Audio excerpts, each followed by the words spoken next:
구약성경 1050페이지 같이 보시겠습니다. 에레미야 1장 1050페이지 1장 7절에서 8절입니다. 여호와께서 내게 이르시되 너는 아이라 말하지 말고 내가 너를 누구에게 보내든지 너는 가며 내가 내게 무엇을 명령하든지 너는 말할지니라. 8절에 너는 그들 때문에 두려워하지 말라. 내가 너와 함께하여 너를 구원하리라. 나 여호와의 말이니라. 그 다음에 본문에 보라 내가 오늘 너를 여러 나라와 여러 왕국 위에 세워 내가 그것들을 뽑고 파괴하며 파멸하고 넘어뜨리며 건설하고 심게 하였느니라 하시니라. 그 본문 마지막 말씀은 에레미야 33장 3절 너는 내게 부르짖으라 내가 내게 응답하겠고 내가 알지 못하는 크고 은밀한 일을 내게 보이리라 라는 말씀을 이제 본문으로 잡았습니다. 저는 이제 이렇게 살아오면서 제가 하나님께서 어떤 부르심이 있는 것을 저는 20살 때 느꼈다고 생각을 했어요. 그래서 20살 때 저는 그 수두라는 병에 걸렸었는데 어릴 때 하도 이렇게 제가 주사 맞기를 싫어해가지고 도망 다니다가 남들이 맞는 장티푸스를 맞지 않아서 저는 어깨에 이렇게 흔적이 없습니다. 그 정도로 주사를 싫어해서 이렇게. 그런데 대학교 때 저한테 이제 저 혼자 집에 있게 됐는데 가족들은 다 이제 여수에 결혼식 있다 가고 서울에서 제가 은평구 신사동에 살았는데요. 혼자 있다 보니까 얼굴에 이제 반점이 올라오면서 이렇게 이제 막 열이 나면서 여러 가지 반점이 난 거예요. 불긋불긋하게. 그래서 저는 이제 그 소록도라는 고흥의 어떤 섬에 살았기 때문에 소록도를 둘러싼 섬에 살았기 때문에 늘 어린 날부터 공포가 바람이 불면 소록도에서 나쁜 바람이 불어와서 제가 문둥병에 걸리지 않을까. 한센병이라는 병이 있는데 그 병에 걸리지 않을까 항상 두려웠었는데 제 증상을 보니까 성경에는 문둥병과 똑같은 거예요. 그래서 정말 나는 문둥병에 걸렸구나. 이러면서 이제 3일 동안 저 혼자 있기 때문에 혼자 이제 기도를 막 드린 거예요. 하나님 이 잔을 저에게서 멀리 떠나가게 해주십시오. 제가 예수님이 된 거예요. 저는 20살 때. 예수님이 돼서 이렇게 정말 금식하면서 막 기도하면서 이 잔을 떠나가게 해주십시오. 저를 고쳐주신다면 하나님의 사명을 위해서 살겠습니다. 이런 고백을 제가 해서 이제 3일이 지났는데 그 올케 언니가 같이 살았는데 간호사를 독일에서 했기 때문에 이분이 오더니만 아가씨 수두 걸렸네 이러는 거예요. 정말. 그래서 저는 수두 걸린 사람인데 운동병 걸린 걸로 알고 하나님을 찾고 정말 이 에레미야처럼 정말 이렇게 하나님을 의지하며 살았던 그런 세월이 있었습니다. 저는 하나님께서 부르짖으라 크고 놀라운 일을 보이려 했는데 에레미야 선지자가 눈물의 선지자라고 이렇게 하잖아요. 그래서 눈물의 선지자, 비운의 선지자로 불릴 만큼 고난을 깊이 겪었는데 정말 죽은 날들이 많았고 정말 죽어서 되는 그런 날들이 많았고 그 와중에도 이렇게 하나님을 사명을 지켜가며 살아가는 걸 볼 때 1장에서 25장까지는 예루살렘과 유다에 대한 심판의 말씀이 나오고 45장까지는 에레미야 활동과 고난 이야기가 나오고 또 이제 51장까지는 이방인들에 대한 예언이 나오고 마지막 장에서는 예루살렘 멸망이 되는데 이러한 과정을 통해서 얼마나 하나님이 이 깊이 관여하시는 삶을 살았는가라는 것을 알게 되었습니다. 에레미야 이름 뜻은 여호와께서 높이신다, 임명하신다, 또 던지시다는 그런 뜻을 가지고 있는데 이 던진다는 그 표현이 정말 심판의 메시지를 담아서 유다의 멸망을 예언한 그의 역할을 강조하고 있습니다. 그의 고난은 정말 이렇게 어릴 때부터 이제 사실 예레미야는 제사장의 아들이었습니다. 아나돗이라는 베냐민 쪽에 있는 땅인데요. 아나돗이라는 곳은 어떤 곳이냐면 우리가 조선시대 유배를 가는 것처럼 제사장들이 유배지였습니다. 아나돗이라는 곳은 유배지였기 때문에 그 힐기야라는 아버님이 계셨는데 그분 역시도 제사장이었었고 그의 이름도 여호와께서 분깃으로 주셨다는 뜻인데 그 요시야 왕 18년에 성전에서 율법서를 발견한 대제사장이었다고 이제 표현이 되고 있는데 이 아버지 역시 제사장이었고 이 에레미야는 하나님께서 부르실 때 제사장을 부르시면서 20살 때 벌써 선지자의 그런 영성이 있었기 때문에 같이 부르게 됩니다.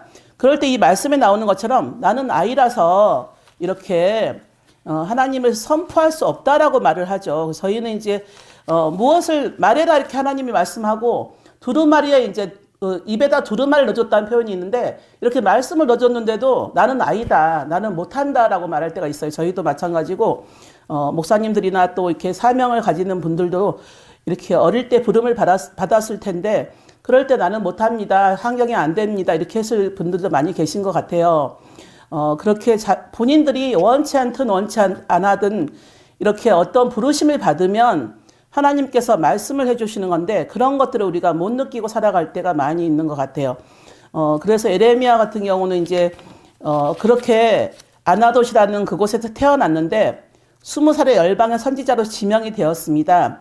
근데 왜 제사장 같은 분들이 이렇게 어려움을 겪었냐면 선지자들은 그냥 선포만 하면 되지만 제사장은 아버지의 마음처럼 백성들을 품어야 됐기 때문에 제사장 직분 그러면은 일단 아버지의 마음이 돼서 고통을 떠안아야 되는 그런 역할에 있었습니다.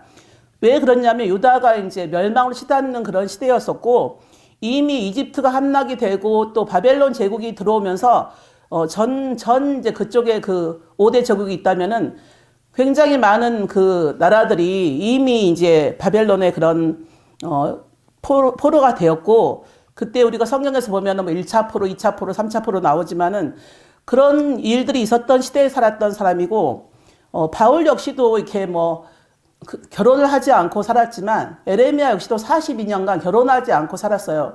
저도 결혼을 해보니까 아이들이 참 소중한데 아이들을 위해서라면 뭐라도 할 수 있을 것 같은데 결혼하지 않은 분이 백성을 위해서 정말 아버지의 마음이 돼서 어머니의 마음이 돼서 품는다는 거 그런 것 좀 어려운 일이라는 생각이 들었어요. 그래서 전달하고 싶지 않은 이제 그런 메시지를 전하다 보니까 이렇게 이사야 같은 경우는 그냥 성전을 지켜라라는 거 그렇게 이제 이사야는 이렇게 100년 전의 선지자였었어요. 에레미야보다는. 그냥 이사야는 이렇게 전했죠. 성전을 지켜라. 하나님만 의지해라. 그러면 구원을 주실 것이다. 이런 선포를 했지만 에레미야는 이제 백성들 만날 때마다 끝났다. 너는 바벨론 포로가 되어라. 이렇게 이제 말씀을 전하는 거죠. 이제 우리는 멸망의 시대가 왔다. 포로로 잡혀가라. 하나님이 징계하시고 또 회복하실 것이다. 이런 말을 하니까 백성들의 미움을 샀다고 하는 거죠. 그러니까 저희도 백기자 목사님을 만났지만은 백기자 목사님도 심판의 메시지를 전하고 또 박해를 받는다 이렇게 또 박해를 하고 순교를 하는 믿음을 가져라 이렇게 말하면 좀 듣는 사람들은 좀 이렇게 어렵다 좀 이렇게 생각할 수 있을 것 같잖아요. 근데 막 좋은 말만 하고 목사님들도 복 받으실 것입니다. 천대까지 복을 받으실 거 이렇게 하시면은 이제 듣는 분들도 편안하실 것 같아요. 근데 이 예레미야는 계속 이제 백기찬 목사님의 어떤 영적인 것 같은 것 같아요. 막 이렇게 심판이 올 것이다 이렇게 숨겨두고 신앙을 가져라 이거 본인도 이제 그 마지막에 이집트의 그런 사람들 끌려가서 순교를 당하는 모습이 나오거든요. 그래서 그렇게 이제 순교하는 그런 모습이 나오는데 이 구절을 보면서 저는 이렇게 웃으면서 지옥 가는 것보다 그 말씀이 참 와닿더라고요. 웃으면서 이거 지옥 가는 것보다 참 슬프게 이렇게 있으면서 천국 가는 게 낫다. 이렇게 가시밭길 걸으면서 천국 가는 게 낫다. 그 말씀이 떠올랐었어요. 그때 요시야 왕 같은 경우는 유다에서는 훌륭한 왕이었었어요.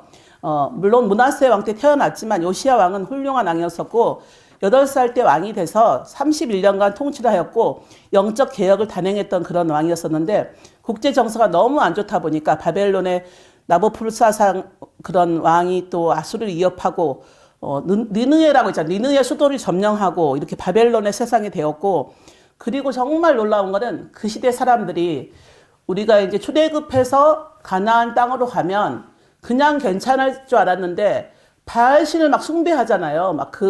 가가지고 바알신을 숭배하면은 곡식이 잘 된다 이러면서 막 하나님을 섬기면서 동시에 이 우상 숭배를 하는데 이 시대에도 에레미야 시대에도 강력한 우상 숭배가 있었어요. 떡을 굽고 해서 막 우상을 숭배하고 자식을 또 바치면서 우상 숭배를 하고 그런 하나님을 가까이 두고도 왜 그렇게까지 우상 숭배를 하는지 생각해 보면 저희들도 역시나 그런 것 같아요. 우상이라는 거는 이렇게 보이는 이렇게 구슬하고 이런 게 중요한 게 아니라 자기 자신 속에 이렇게 뭔가 소중한 것들을 갖는 거 그런 것들이 우상 숭배라 생각을 하거든요. 이렇게 정말 권력을 위해서 어떤 안목의 정욕을 위해서 이런 것들이 다 이렇게 자기가 하나님 아닌 것을 붙잡는 거 그게 우상 숭배라 생각이 돼요. 그러니까 이렇게 그런 상황에서도 이렇게 느부갓네살 왕이 포로로 끌려갈 때 예전에 이제 나왔던 에스겔 그분도 끌려갔었어요. 그 시드기야 왕이 두 눈이 뽑혀서 이렇게 마지막에 끌려가면서 결국 유다가 망하게 되는데 그렇게 이제 그 멸망 가운데 있는 가운데도 하나님은 조금 제가 봤을 때는 조금 참다가 애따 복을 주는 그런 분 같은 걸 느꼈어요. 왜냐하면 막 고난을 많이 주다가도 어떤 때 보면은 하나님이 다시 한번 괜찮아, 내가 기다려줄게 해서 이렇게 복을 주는 그런 것이 이제 나오는데, 에레미야가 눈물의 선지자고 하지만, 자기 사정이 딱해서 우는 건 아니라고 생각해요.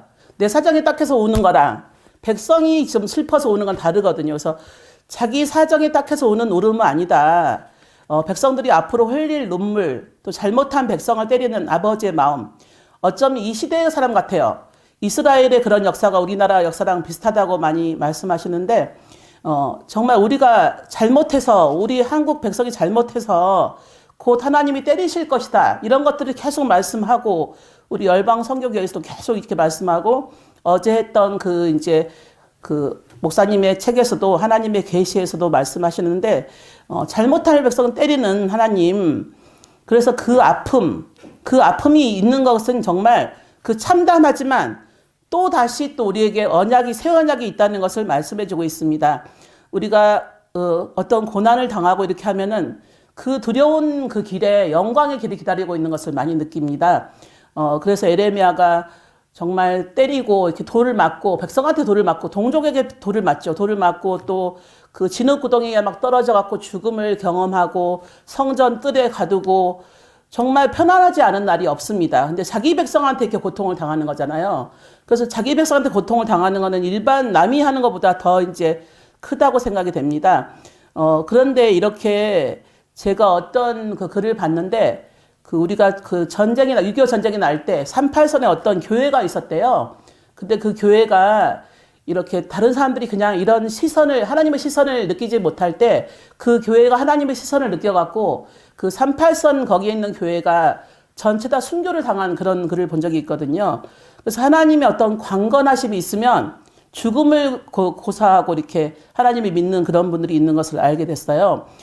그리고 하나님이 강건하심으로 이렇게 42년간 사역을 하게 됐는데, 그렇게 옥살이를 많이 하고, 사도 바울도 옥살이를 많이 하고, 또 그렇지만 이분도 역시나 에레미야도 옥살이를 많이 하고, 근데 이런 고난 가운데도 항상 영광스러운 일이 기다리는 건 하나님의 그런 주권하에 있는 것 같아요. 하나님이 어떤 고난을 당하면 다시 한번 영광스러운 길을 열어주고, 특별한 은총을 열어주고, 그래서 우리가 이제 목사님들이나 또 우리 백자무섬 신학 하시는 분이나 또 이런 분들이 어떤 하나님의 스피커가 될 때 이 스피커가 잘 돌아가면 굉장히 많은 분이 축복을 받는 것 같아요.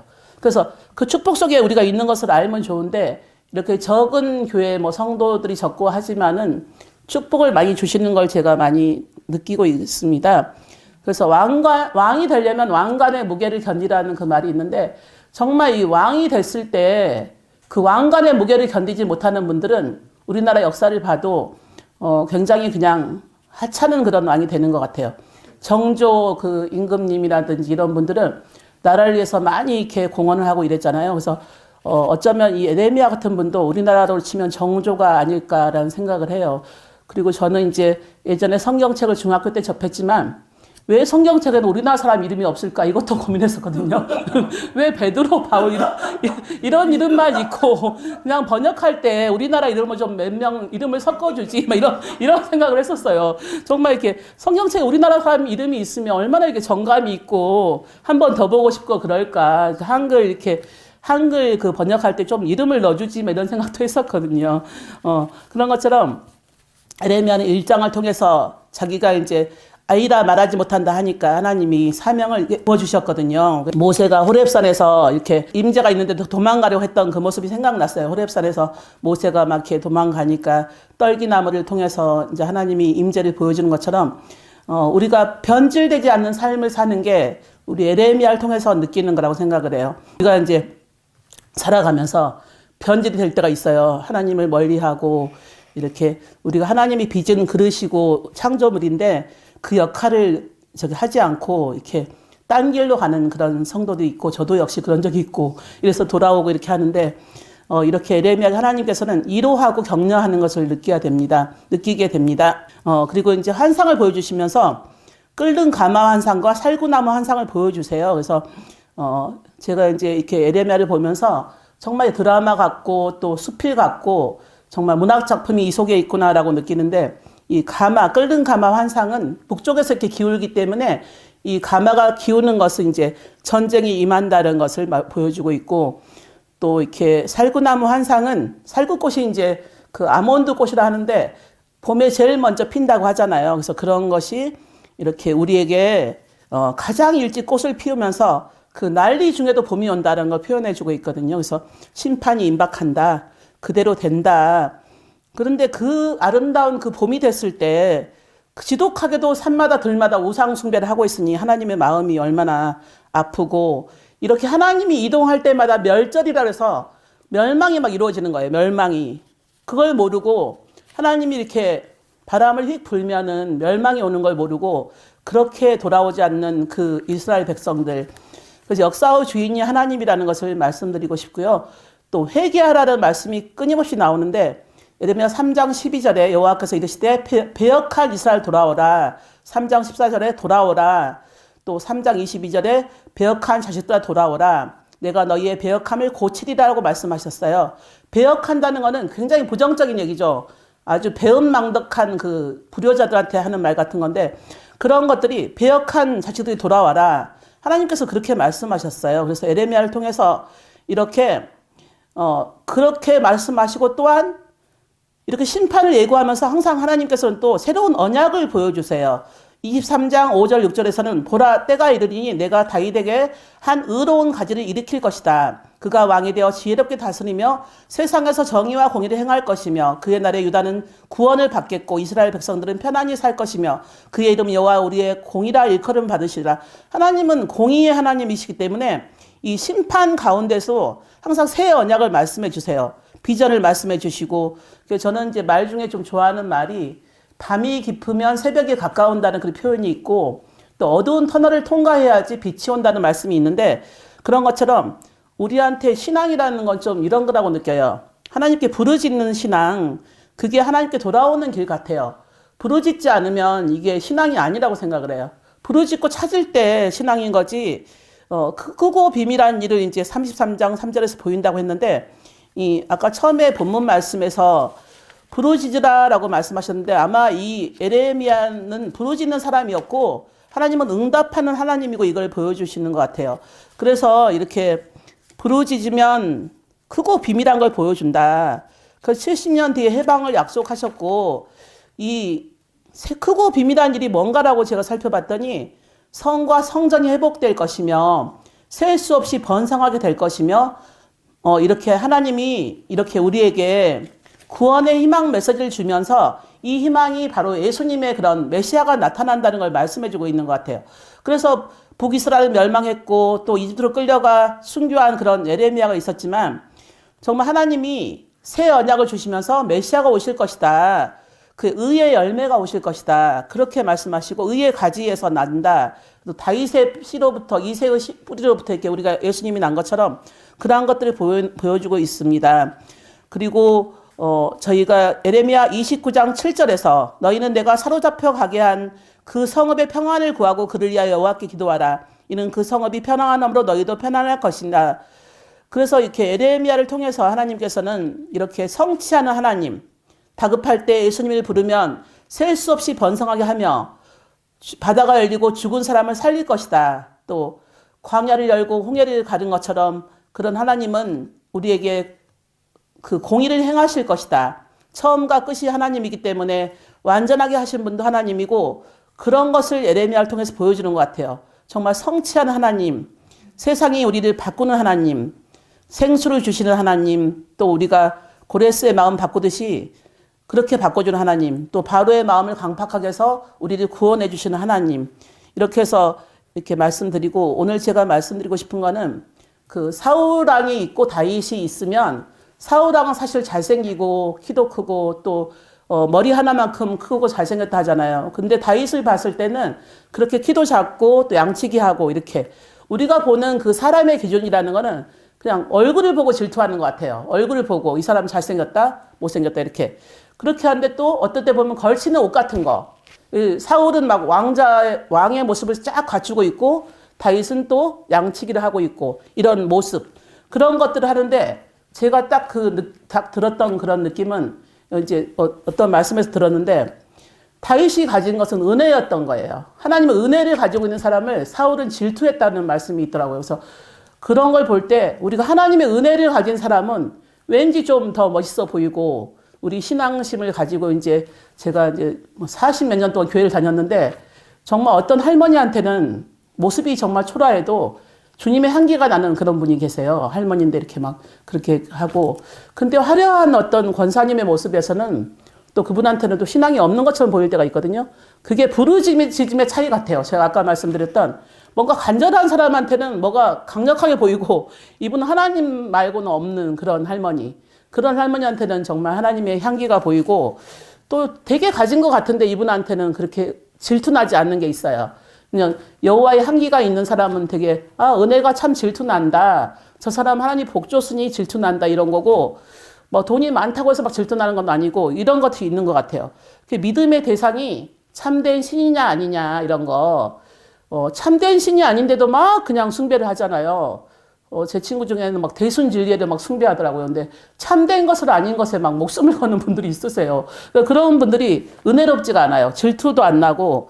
근데 정말 하나님께 부르짖으며 입술에다 이렇게 막 두루마리 넣어줬다 하는데 그렇게 직접적으로 관여하는 거. 에레미야가 고통을 당했지만 어떻게 저분한테는 저렇게 하나님이 직접 관여하셔서 또 20대 이끌어내셔서 정말 열방의 선지자로 삼았을까. 그걸 생각해 보면 정말 그 유배지인 그곳의 제사장의 아들로서 특별히 그분을 택해가지고 뭐 베드로도 그렇지만 막 특별한 지위가 아닌데도 택해서 이거를 이제 하나님의 사람으로 만드는 그 과정 그런 것들이 정말 하나님의 계시가 아닌가.